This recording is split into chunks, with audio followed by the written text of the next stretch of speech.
My name's James Chisholm, co-founder at Peeplcoach. I've had a career over the last 30 years, starting out in operational roles, sales and marketing roles at Spotless, moved to Honeywell, where I took on 16 years of, increasing seniority in leadership roles. That included running the Australia-New Zealand business, going over to London and running the UK business for 3 years, and then finally running the Asia Pacific business after a period of running the global sales team.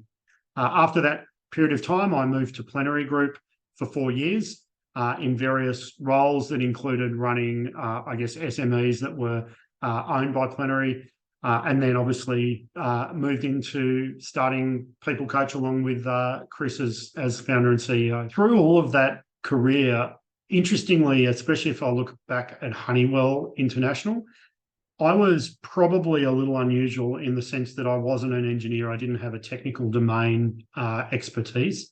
And so I think my career success actually came through focusing on leadership and customers as opposed to focusing on engineering or technical domains. So I've worked with some brilliant leaders at Honeywell and elsewhere, but I guess I feel like leadership was often underestimated in the importance in terms of how an organization will operate successfully and actually grow successfully as well. The way I look at risk management as a leader and creating a safe workplace reminds me a little bit about those Where's Wally books, where you have to find Wally somewhere in the background. And I think some leaders just skip through the pages and gloss right past Wally, don't look for them because it doesn't really matter. I guess the way I think about it is maybe 1 in 10 of those Wallies that you find through the book turn into big monsters, really, really toxic problems for your business. And if you're not looking really, really hard at where that Wally is, it's going to come and bite you at some point. So actually, it brings me back to my first leadership coach many, many years ago, James Michael, who said, great leaders try to find problems. That might sound like negative leadership, but if problems really exist and if workers' compensation claims really do manifest and toxic workplaces really do occur, then wouldn't it be best to find Wally before he turns into a monster?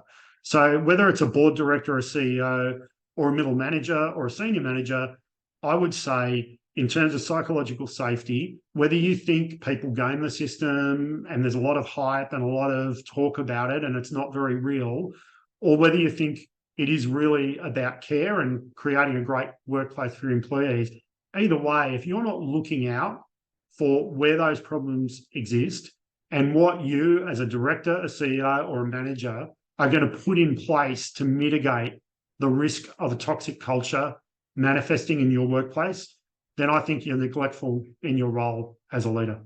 So outside of my role as co-founder at Peeplcoach, I serve as chairman of the board at Watch Disability Services in Victoria. Recently, we've had some change in leadership, and a small little example of what our new CEO, Laura, brought into the organisation was an employee assistance plan.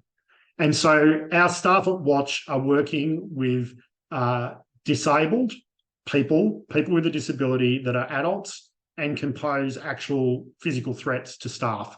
So that's a risk that was identified by the CEO. A practical step was to introduce an EAP for all the staff at Watch. Great leadership, identifying a risk, mitigating it with clear actions. What I love about the work we do at Peeplcoach is it's another practical thing you can put in place that's actually preventative. So you get an individual contributor moving into a leadership role for the first time ever, and Peeplcoach will equip them with critical skills to learn how to be a good leader at a time where they haven't developed bad habits of leadership.